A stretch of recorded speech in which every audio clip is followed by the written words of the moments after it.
we have a couple of authors. You know, we used to have to just refer to Brian as a single author, but we don't have to do that anymore. In fact, he was known to kind of advertise. No, I'm not going to get into that. But anyway, we are very pleased to announce that Brian is no longer single and on the market. So, when did you guys get married? A year and a half ago. So, anyway, so now on these books we have another author, which we're very pleased to include Laura as an author on books that you just don't find much written on, that isn't highly polemical on the subject of Mormon polygamy.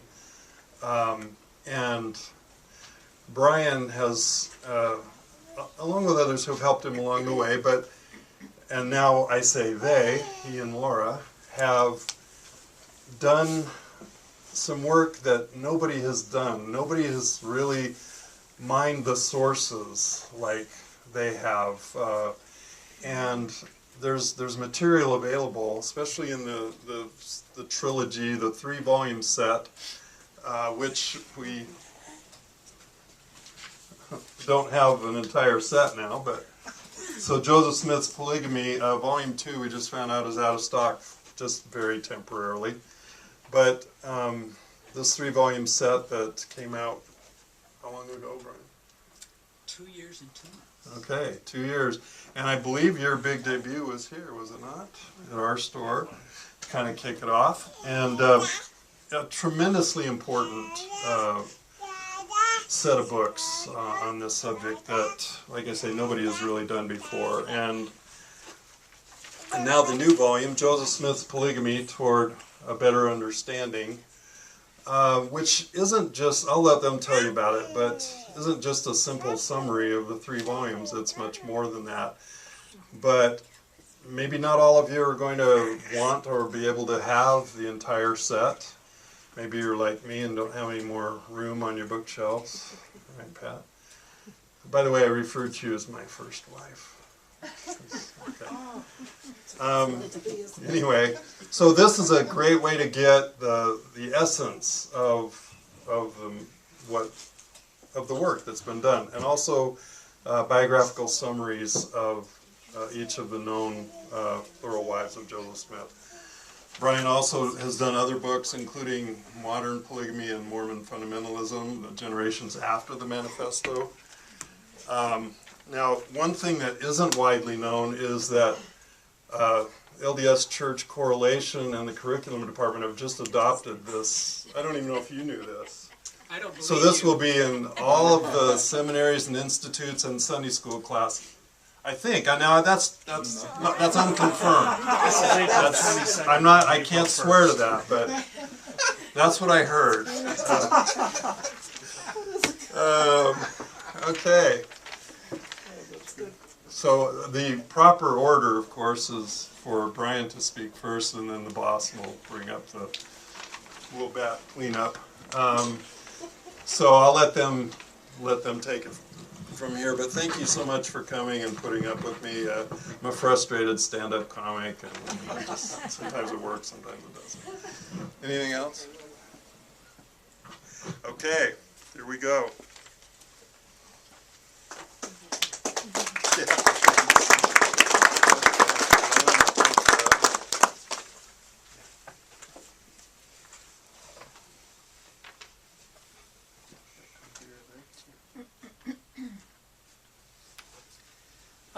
Appreciate you all coming tonight.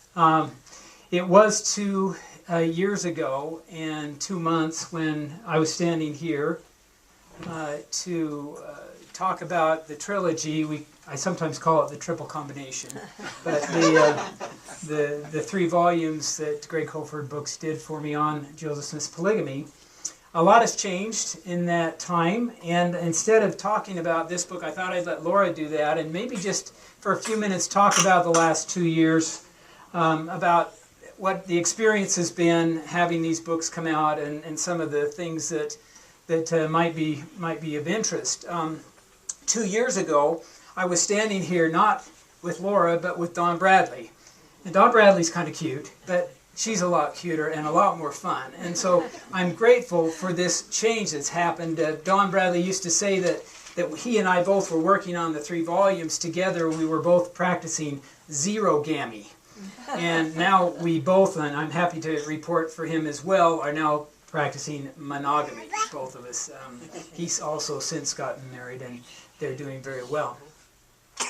The books came out in February, and I met Richard Bushman about 6 months later at a day conference down in Utah County, and we were chatting, and he says, "Oh, so your books are out, you're just waiting for the reviews to come in." And I said, "Yeah," not really recognizing the process that having book reviews come out could be kind of a stressful time. Not knowing what people are going to say, and having written some book reviews myself, I realized that if you're going to write a book review, you got to criticize something. So just plan on being criticized. Otherwise, the book reviewer really isn't doing his or her job. And so I was planning for some criticisms to come my way regarding the books, and a number of reviews have been written. Some of them have been scathingly negative, and others have been remarkably positive. There's just everything across the gamut. And the one thing that I found, and I don't want to overgeneralize or be too black and white on this, but it seems like the people who believed that Joseph Smith was a prophet, which of course is my belief, were positive in their reviews, and those that think he was a scoundrel were negative in their reviews. And I understand why this might be, because of the views that I reflect in it. We tried to be as objective as we could, and Lavina Anderson, who edited the volume, was constantly pushing back on any statement that reflected my core beliefs, and she was always right. So she always got her way, and I'm grateful for that. But most of the reviews that came out were kind of split across what the believers or what the beliefs were of the reviewer, independent of the other positive or negative things that might be said. One of the disappointments that I had, particularly in the negative ones, is that the 3 volumes, despite the interpretive weaknesses that they might possess, really did bring together some important things for the next generation. And when Dawn Bradley and I and Lavina and Lloyd Erickson at Greg Kofford, we were putting this book together. It's becoming a big book. And it was supposed to just be 2 volumes, and after I sent the first volume on history into Lloyd, he emailed me 2 days later, and he says, "This is a 1,000-page book, even if I expand to the bigger page size." And so Greg Kofford allowed us to split that into 2 volumes. But they didn't require us to really pare down anything. And so it's bloated. Some people say it's like trying to drink from a fire hydrant or something like that. It's just got a lot of material there, and I'm grateful for that. But one of the strengths I thought that didn't really come through in some of the reviews was that it really provided a good starting point for the next generation of polygamy researchers. And that's what we wanted to do. And that was something that I hoped, irrespective of the criticisms that might have come out, and even the positive reviews didn't always recognize that. And I'd hope that would be a positive for everybody, irrespective of what they thought personally about the interpretations that were contained therein. The reviewers themselves were always nice to me, and I appreciated that. We did have a couple of review sessions, one at Sunstone, and Gary was there, and we were grateful for his analysis. We had one at John Whitmer. Again, some things negative, some things positive, but overall the process was something that I found to be extremely stressful, and almost dreading to come out with any other book, because it makes you exposed to that. But that's part of the deal. I'm usually pretty thick-skinned on it, but I can say that initially it was somewhat of a stressful thing. The reactions that we have to the 3 volumes over the last couple of years have been, thank you so much for what you've done, and more commonly, thank you, Brian, for what you did with those, but I don't agree with your interpretations. Okay, get that all the time. And my immediate reaction is, okay, well, let's talk about the thing that you disagree with me on the most, and let's talk about the evidence, because there's a lot of things I don't know, but I am somewhat familiar with the documentation. In fact, I'll just make a plug. All of the documents that cost me tens of thousands of dollars to get together, paying Don Bradley and through other sources, I've uploaded to a website, MormonPolygamyDocuments.org. So, thank you, Lindsay. It was a lot of work. It was a huge amount of work to get them formatted to go up there. But the hope is that people who want to know about this, don't believe Brian Hales, don't believe Fawn Brody or these other authors, but go there and you can find almost everything there. I mean, things that are in a book, of course, I couldn't upload, but there's just a lot of material there for everybody. And so I still, even though I get a lot of people pushing back on my interpretations, I really haven't had people say, well, I think that this evidence and this evidence and this evidence is where you're wrong because of this evidence over there. There are a lot of ambiguities. But I'm just hoping that when the primary documents get out there and people are starting to quote them, there may be a few more people that will have less disagreement with me. But that remains to be seen. The real judges for the next, for my 3 volumes, are going to be the next generation of scholars who write on Mormon polygamy. In fact, Richard Bushman said this to me. He said, Brian, these reviews will come out, you're going to have negative ones, but just remember in 5 or 10 years, nobody remembers the book reviews. The key thing will be whether or not you are at the table in 5 or 10 years. And I said, what does that mean? I didn't understand. He says, what it means is when they're talking about polygamy, are they going to be quoting your interpretation and your works, or are they just going to kind of, oh, who's Brian? Oh yeah, he wrote that one book, yeah. And so that remains to be seen. 5 or 10 years down the road, well, 8 years or 3 years, we'll see whether those books are thought to be worth quoting at that point, and then I can feel good or feel bad, whatever that will be. But overall, the reactions have been from all sides. Thank you for at least accumulating this data and making it available to people. One of the interesting things that's come up that maybe some of you are aware of is that I wrote a blog about a month ago, maybe 6 weeks ago, and it was entitled, My First Name is Not Apologist. Because you can find my name all over the web, but you can't find it often without the word apologist in front of it. And that doesn't necessarily bother me so much, but it can be a pejorative word. We don't find people saying my good friend Dan Vogel, calling him antagonist Dan Vogel or anything like that. He would be objective historian Dan Vogel and apologist Brian Hales. And that's kind of the way it's played out over the last couple of years. And I know that's because I'm a believer, but I'd rather be called a believer than an apologist. And it's kind of a small thing, but it is interesting how the label has been used almost against my views in a negative way. One individual just tried to excuse my whole trilogy, and it's on the web. Maybe some of you have read it. I won't say his name. Just by calling me an apologist, basically saying you don't need to worry about Brian Hales because he's an apologist. Well, I just encourage us all to go to the documents and maybe see what they're going to tell us.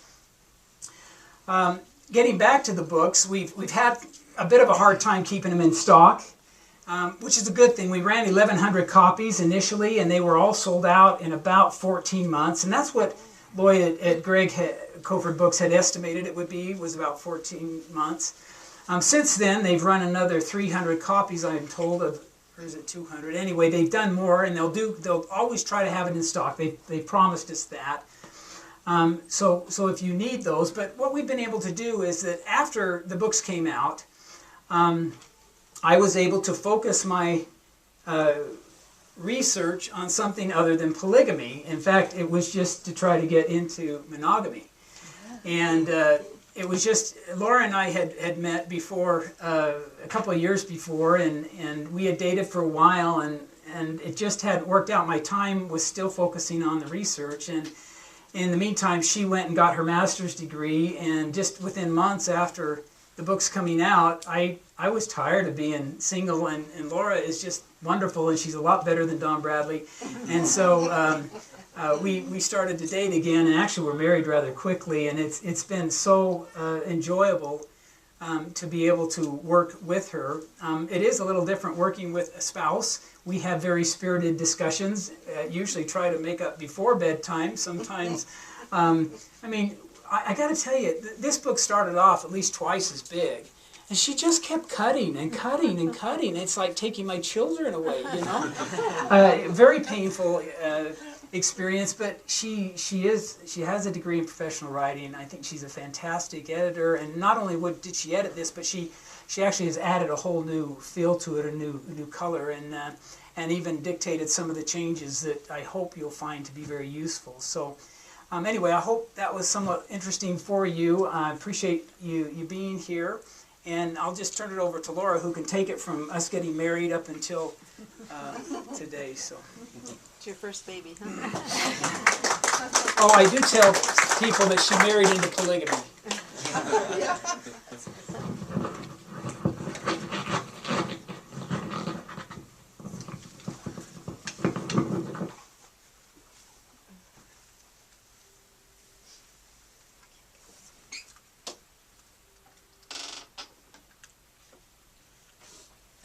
While they're working out their marital difficulties here, I'm so embarrassed I didn't really even give their credentials or anything. I sort of got off on a tangent. So make sure that, you did hear some of hers from him just now, but and I can now say that Brian was a member of the Mormon Tabernacle Choir. While he was still in the choir, we couldn't talk about it in terms of the books on polygamy. But he's a board-certified anesthesiologist and MD, and but the reason you really need to know him is these books that he's produced. So I apologize for, and so whatever you want to mention about your background, please do in my behalf, Laura. Okay. Sure. I was a stay-at-home mom for 20 years, and then after that I had a little career, ADHD. I was a paralegal, and I taught college English. Right now I go by editor. I'm the editor of Mormon Historical Studies, and I do professional copy editing for books and journals. I'm also an author, and I also put in there I'm an apologist by marriage.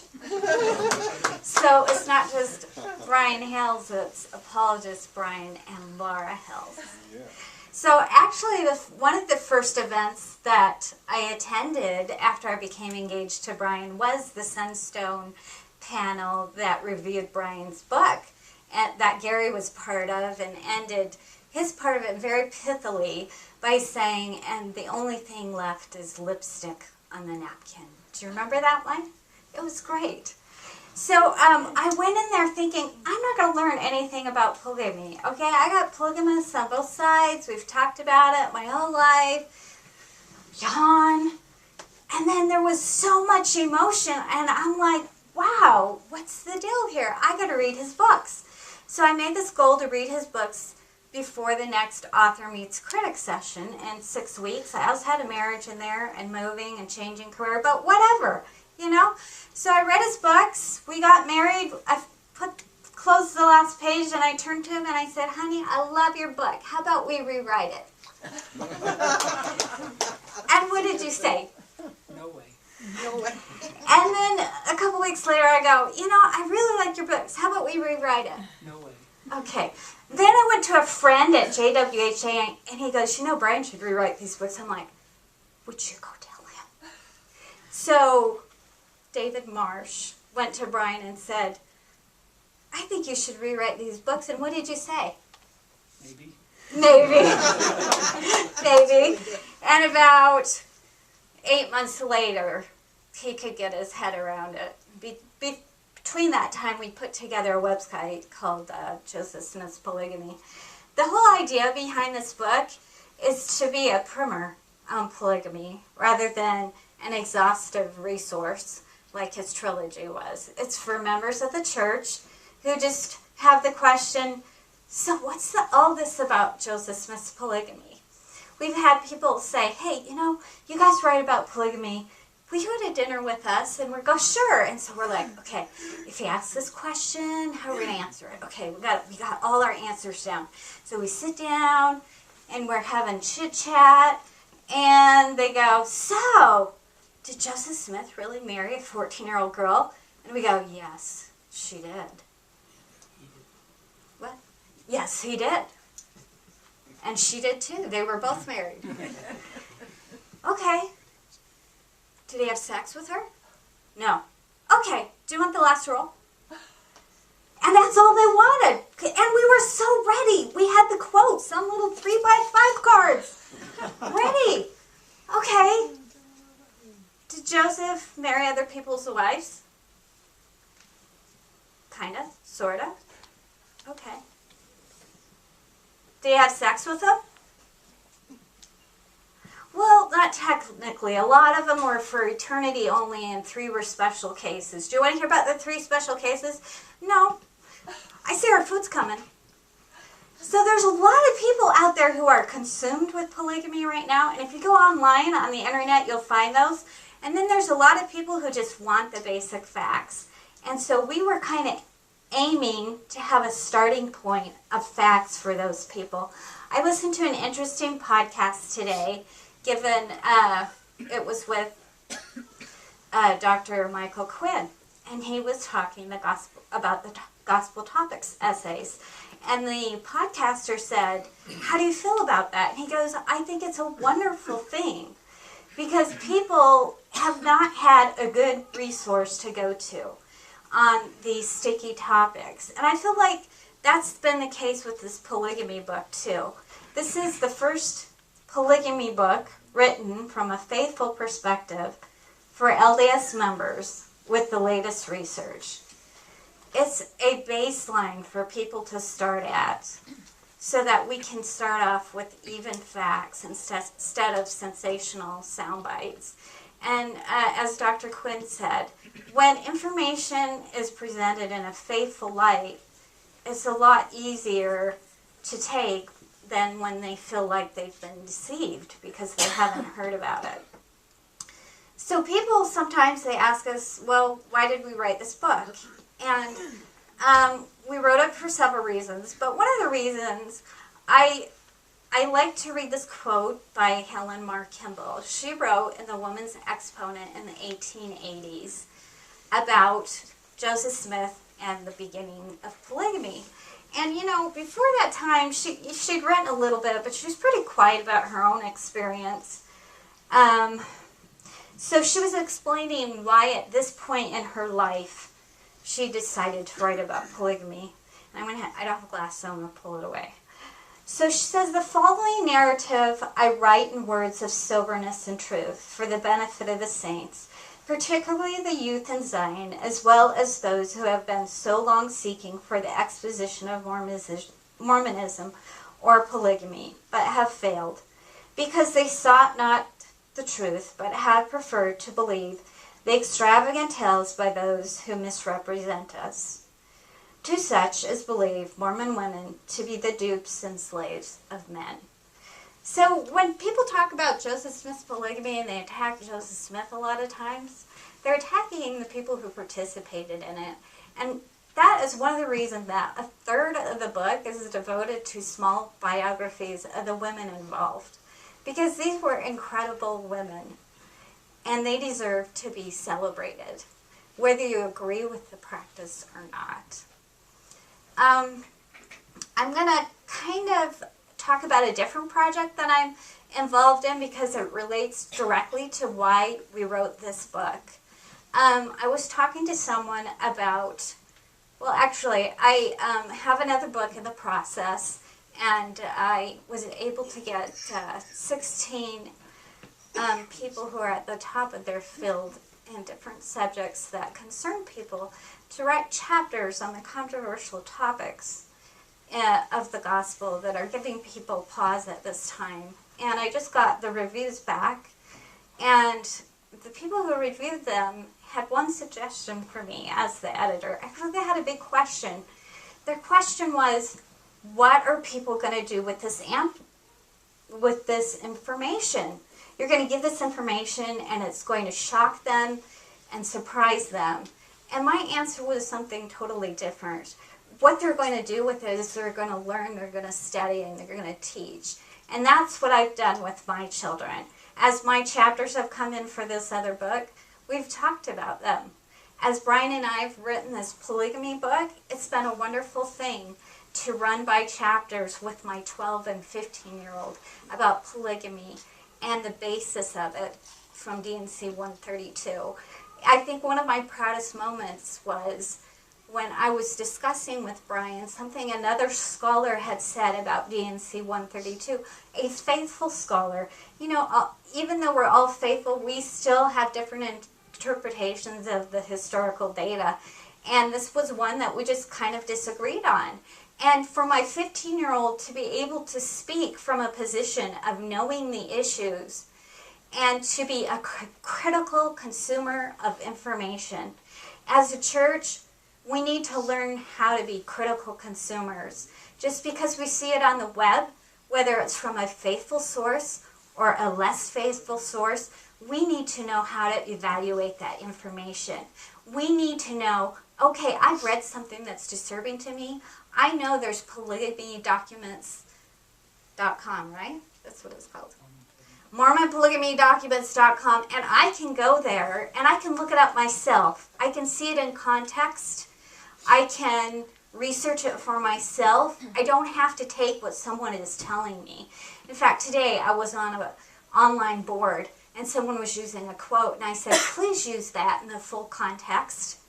Because when you take just a sentence out, it looks totally different. If everybody in the church could become a critical consumer, I think it would be a wonderful thing and would help increase the dialogue we have, not only on polygamy, but other topics that are bothering people right now. So I hope this book will be a starting point for many people. A lot of people don't want to talk about polygamy. I hope those people buy the book, but I can't make them buy the book. But at least if they do, they can take it a little bit at a time. In fact, in the introduction we say, you know, this information comes at you fast and furious because the theology and the history are presented in about 100 pages. And some of the historical issues need 100 pages themselves. Brian did that. And I turn people to that or to our website. But a lot of people don't have an interest to read 100 pages on it. So there's a lot of information thrown at you really quickly. So we suggest take breaks. Don't read it cover to cover. Read a chapter at a time. Process. Write down. Highlight. See what's bothering you. Check our sources. They're all there. And we've tried as hard as we could to go to the original documents. Instead of saying in such and such book, we say, okay, here's the statement, here's the affidavit. You look at it, you determine, okay, is this too far away? Is this too prejudiced to be valid? But we want to put the tools in your hands.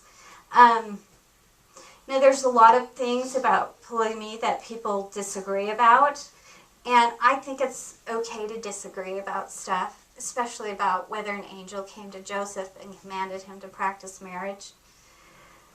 That takes faith to accept that. There's no proof to that. But what I'm here to do with this book, and Brian is doing, is let's agree on the facts. Let's agree on what people have said the angel said when it was said. Those are the kind of details that we care about so that we can have fair, accurate discussions. So that's it.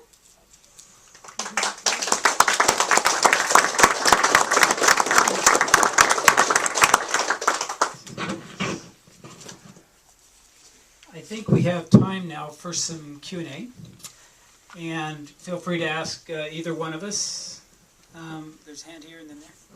Yeah, were you consulted on the two articles that are up on LDS.com? The question is, on was the plural I marriage statements? consulted on the essay on LDS.org? Yes, I was on the one for Nauvoo and Kirtland polygamy. I reviewed, I gave them information 2 years earlier, and then they sent me a copy of it about, I think, 8 months before it came out, and I went through it all and made quite a number of suggestions, some of which they accepted, some of which they did not. But, we have had people tell us they think this book is kind of an expanded version of that essay. Certainly it covers the same topics, because in the essay they did not shy away from any of the controversies with polygamy. In the 12 pages or however it prints out, neither have we shied away from anything in this book. Polyandry, Mary Heron, I mean, all these controversies are discussed there. So. How much of your material could be found in the Joseph Smith papers?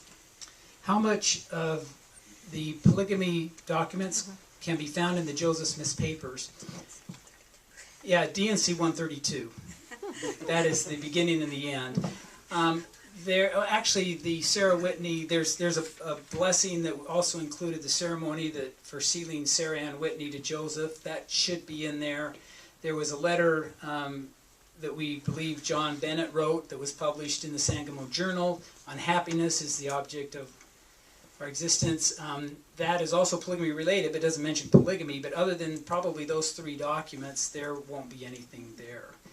I am grateful, though, to the authors of the Joseph Smith Papers project, because in their volume 2 of the journals was the first time that anybody in any official church publication had used the word polyandry to refer to Joseph Smith. And when it came out, which was only, I think, 4 years ago or something, it was hugely controversial.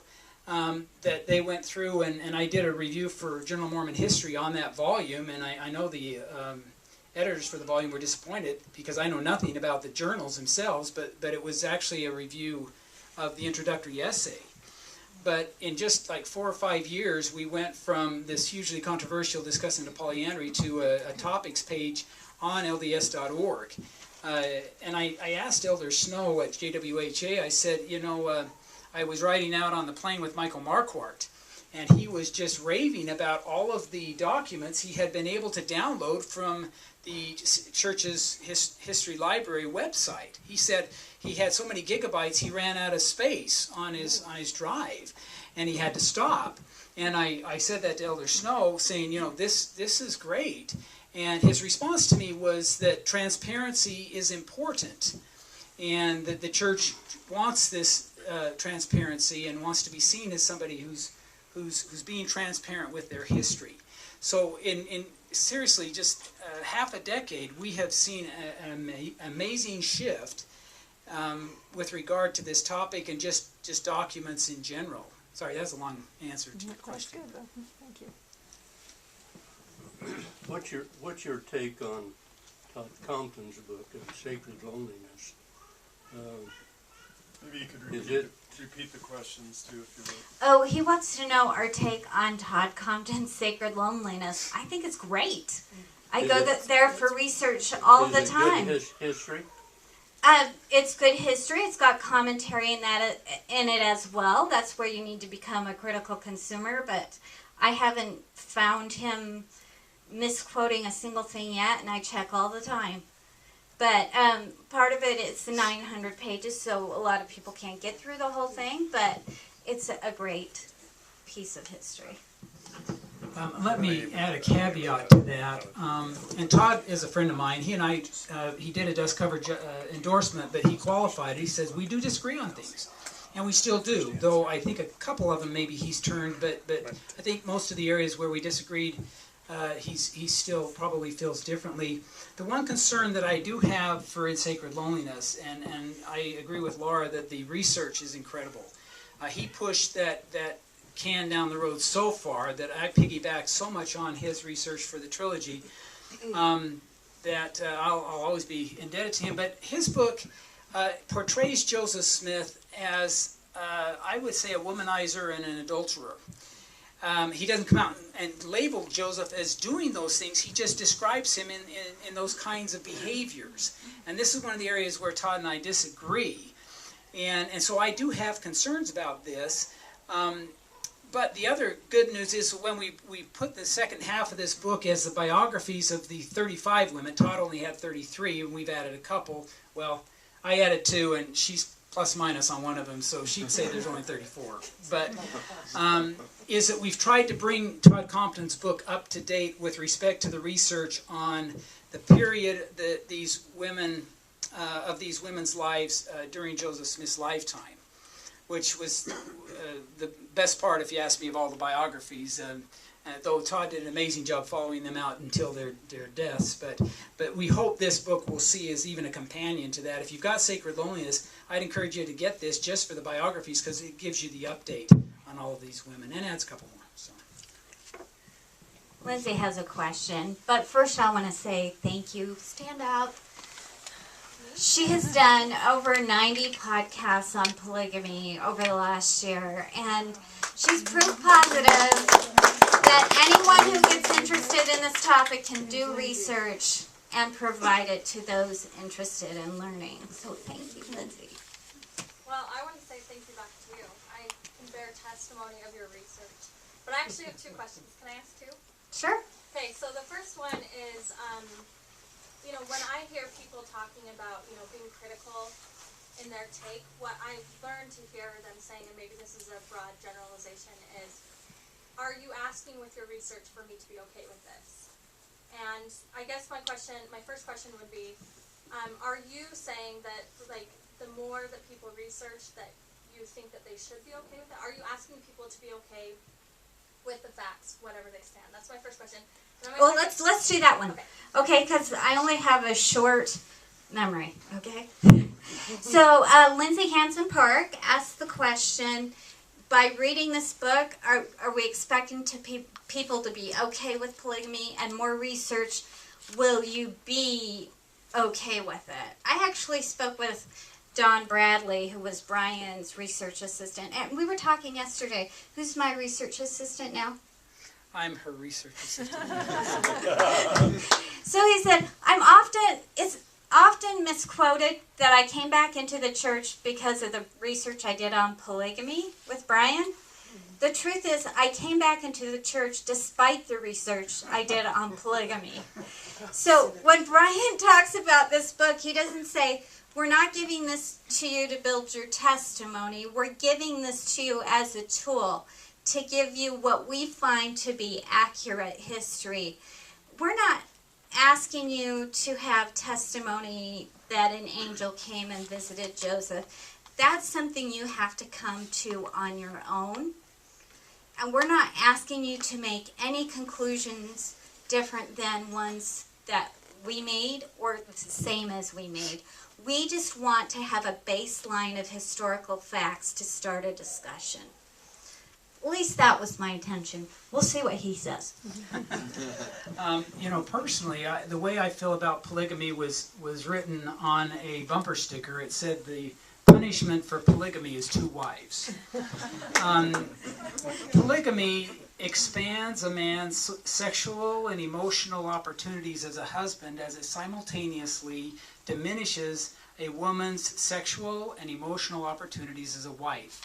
It is sexist and unfair. There's just no way I can see to defend the practice.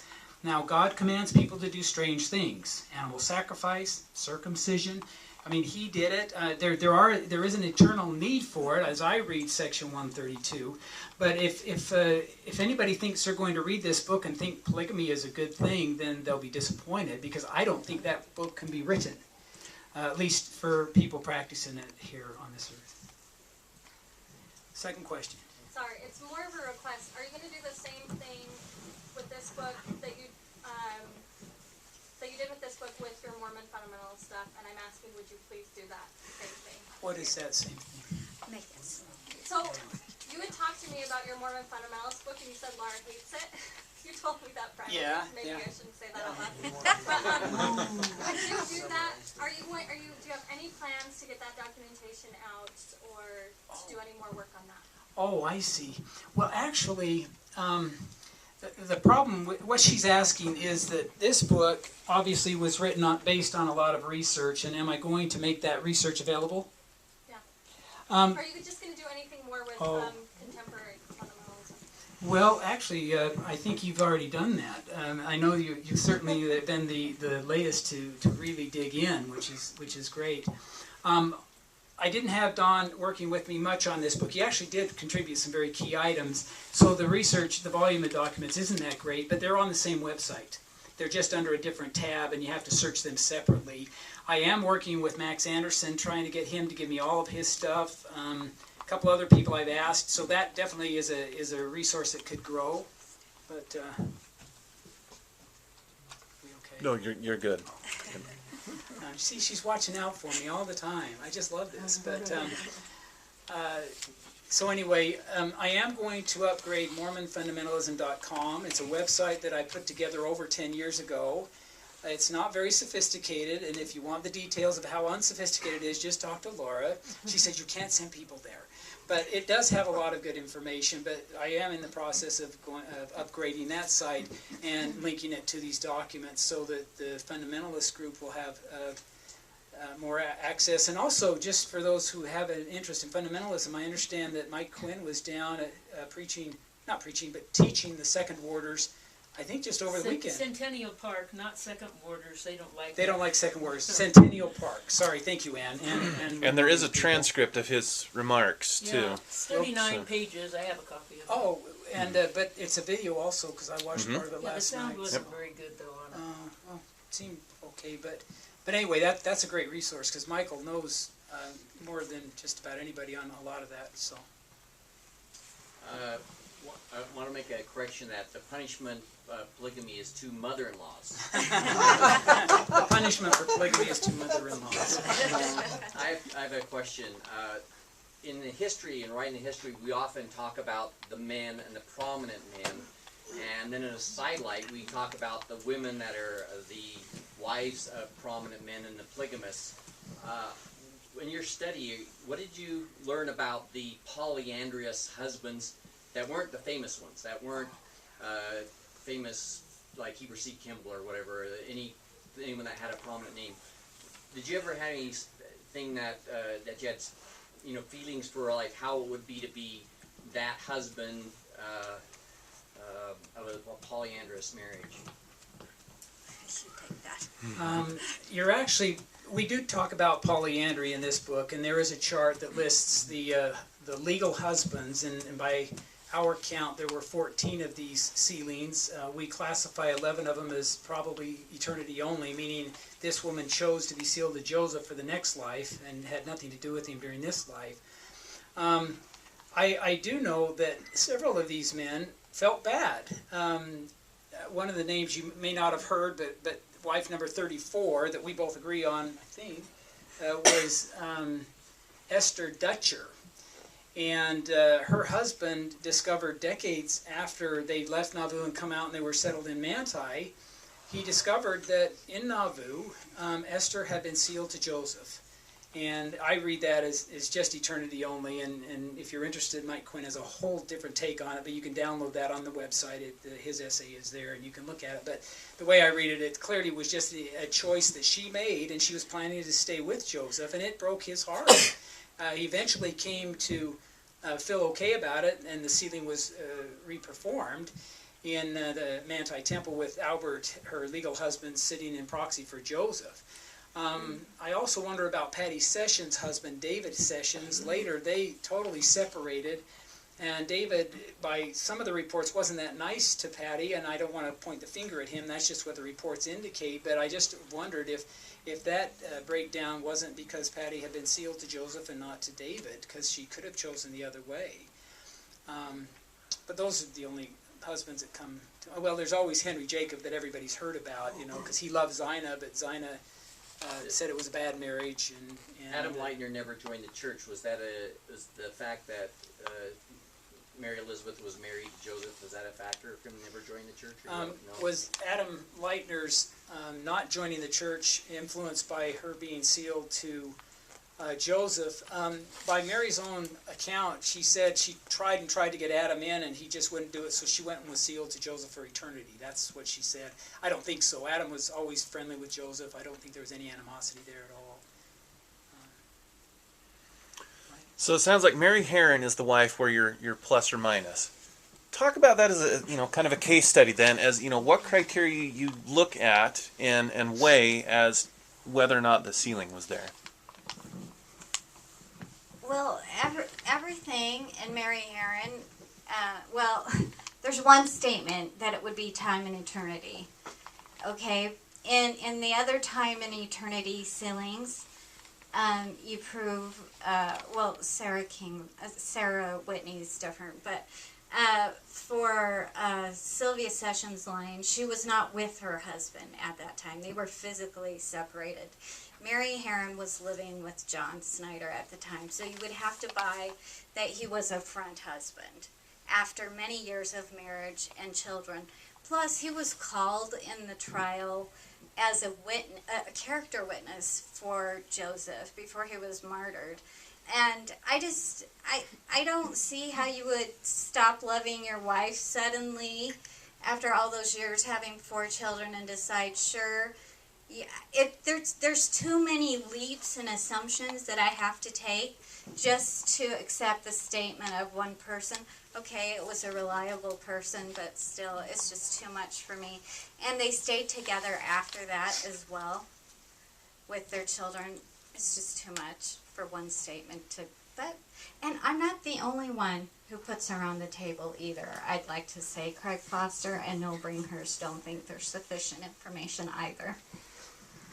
There's just, for those who aren't familiar with Mary Herron, and most members haven't ever heard that name unless you've read the trilogy or been involved on some online stuff, but she is a woman who, we don't know a lot about her, except that a man was Joseph E. Johnson, Benjamin Johnson's brother, committed adultery, and during his council meeting with Brigham Young and a number of other men, he reported, kind of in his own defense, but then later backing away from it, saying that he knew that the first frigging that had been done in his home was between Joseph and his mother-in-law. Well, she was married to John Snyder. Now, that's a single attestation. You could read it as just plain out adultery, or you could read it as a time and eternity sealing with John being front husband, or you could just say that Joseph E. was exaggerating, or he didn't really know what he thought he knew. I mean, there's just, depending upon what you want to assume, is going to be where you land. And Laura, I think, has just argued we just don't have enough, and a single attestation, even a good one, may not be enough to draw any conclusions. The website has actually more information. Volume 1 of the trilogy has a lot, and then on the website there's an essay where Mike Quinn and I kind of go at it back and forth, discussing some of the subtleties and nuances of it. So feel free to jump right in if you want to take a position, but it's pretty ambiguous when you look at the whole thing. So. You indicate there are several manuscripts that suggest Sylvia and Windsor separated after William Marks had excommunicated my grandfather. What are the manuscripts other than Andrew Jensen's statement that was some years, decades later? Well, everything is decades later. If we want to write a book about Nauvoo polygamy and just quote contemporary sources, it will be a very short pamphlet. There are some, but there's not many. I could say some. When Eliza was thrown, Emily was thrown out of the mansion by Emma, she said she was going to live with Sister Sessions. So, yes, Sister Lyons. Sister Sylvia Sessions Lyon, not with the Lyon family. So those are the type of manuscripts we're talking about. There's another place where a couple people went to call on Brother Lyon or Sister Lyon, but never together. So those are the type of things. You want to pitch in with the other? Yeah, there's this statement from Sylvia Lyon at her deathbed saying she was joined with Joseph while Windsor was out of the church, and then there are 2 statements in the Andrew Jensen collection.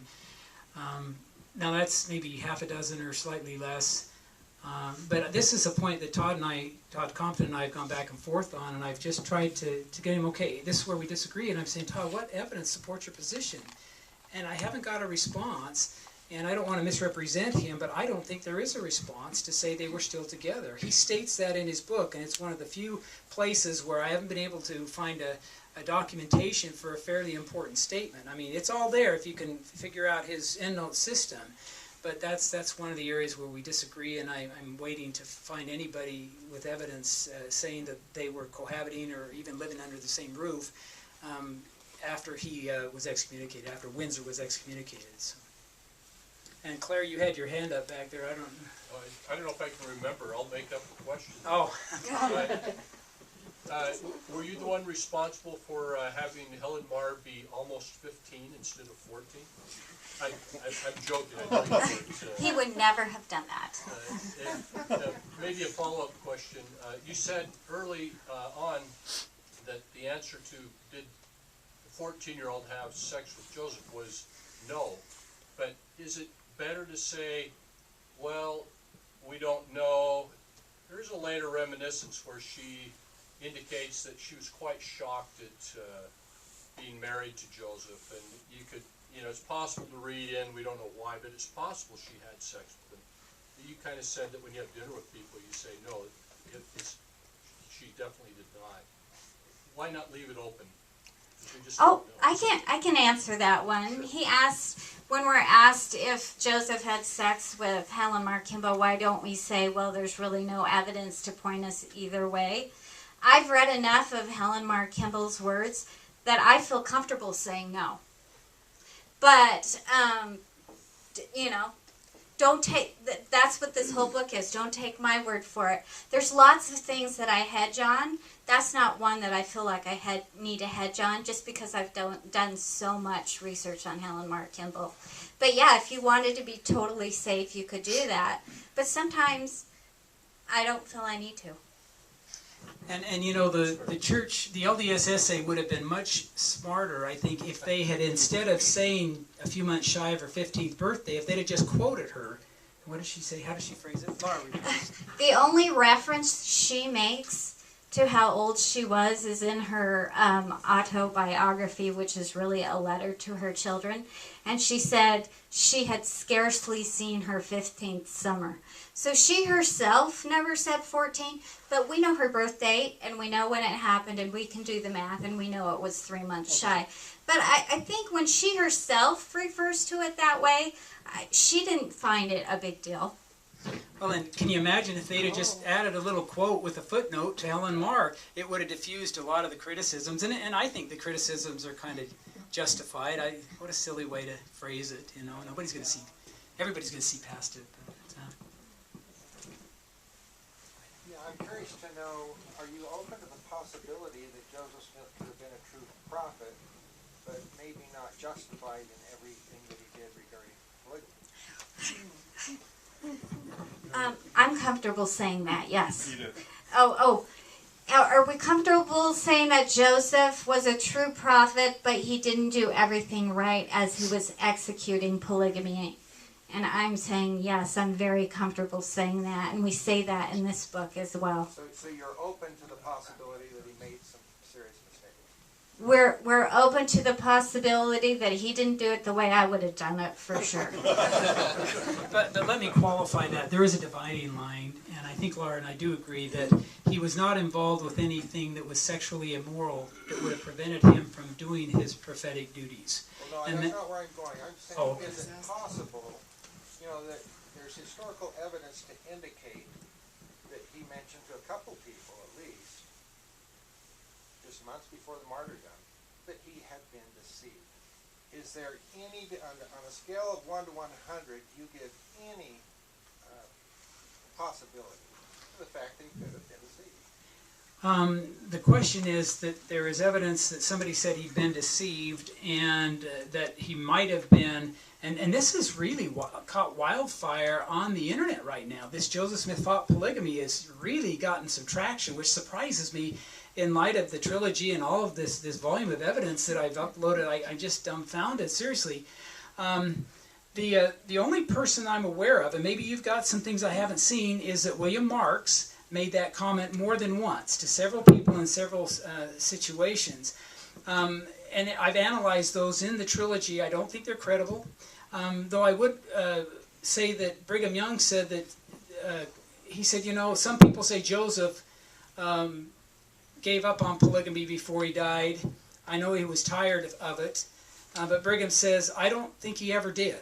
And Brigham left that quote so that at least from his perspective, Joseph did not do all of these things. And there's William Mark's description of what Joseph told him it's just highly improbable. for a variety of reasons. We won't talk about him here. So, I mean, it fit the RLDS needs at the time. William Marks was a member of the presidency of the RLDS Church eventually in the 1860s, and it would have been exactly what they wanted to hear. But as you analyze it in light of everything else, and you mentioned there was more than one source. I don't know if you were referring to multiple sources from Marx or other people. But another one that I'd be happy. yeah, I'd be interested, and we can look at it. But So you feel like Marx, who most people, both LDS and RLDS, I think, fair historians consider him to be quite a man of integrity, and you're suggesting he made that up. Yeah.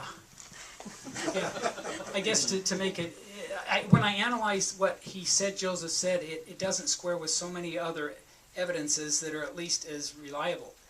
But you're right, William Marks was stake president, which is like being a general authority today, and everybody held him in high esteem. So, yeah, that's how I deal with that. I don't find any other supportive evidence, but it sounds like you have one, so yeah, let's talk. Two things. I wanted to have him remove that from this book because I thought it was silly.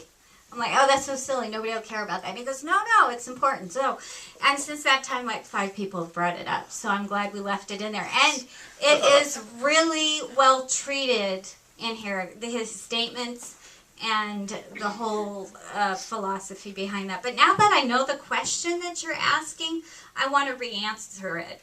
Because I thought you were asking something totally different. I'm sorry, You said, what? I'm going to have to hold you to that. You asked if Joseph was deceived, and I would. Could he have been deceived? When require you to justify everything that you know what? I don't feel like I'm justifying it. I'm looking at this and I'm saying not only if I accept that Joseph was deceived, I have to accept that 100 other people who prayed about it and got their own spiritual confirmations were deceived as well. And some of those testimonies are pretty powerful. And, you know, they didn't embrace this doctrine any more than I would embrace it if it were presented to me today. They were skeptical as well. In fact, Joseph Smith, he approached, was it Johnson? Yeah, Benjamin F. Johnson, one of his really good friends from the beginning of the church, and asked for his sister in marriage.